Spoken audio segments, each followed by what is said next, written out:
Gravesite. Julia Beth died on January 7, 1909, in the Mexican city of Colony Dublin and is buried there. She was 29 months old. Esther Edith Lewis was the second child of Esther Delsina and Walter Beers Lewis to pass away. At 12 years of age, she had tragically fallen from a moving carriage and was run over. Her internal organs had been severely damaged. Shortly thereafter, she came down with scarlet fever. Edith died on April 18, 1970, when Mahlon Wilson was just 2 years old.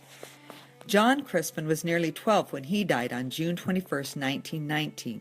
This happened 2 years after the death of his older sister Edith. Mahlon was 4 years old at the time. The cause of his death could not be determined, but one doctor and his mother Esther agreed that the cause was most likely related to a rattlesnake bite. He complained of pain in both legs, went into convulsions on the living room floor, and died shortly after. Benjamin, the fifth child of Esther Delsina and Walter Beers Lewis, died at the age of 6 weeks on May 4, 1920. This was less than a year after John Crispin's passing. His death was the result of complications related to the whooping cough, which little Mahlon sadly believed he unknowingly passed on to his little baby brother. There were two other tragic deaths that occurred in the lives of Esther and Mahlon.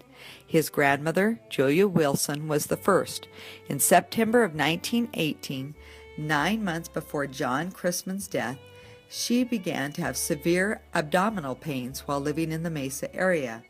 She died on the operating table while the doctors were removing a tumor. The second was Esther Delsina's younger sister, June Rose, who died 5 months before John Crispin. On January 27, 1919, she died from complications related to the 1919 flu epidemic that ravaged the nation. She was buried in the Mesa Cemetery. These 6 tragedies must have been overwhelming for Esther Delsina. Mahlon Wilson, who was still very young, was affected spiritually in a very positive way. As a result, he covenanted his life to the Lord with a commitment to raise a large and righteous posterity.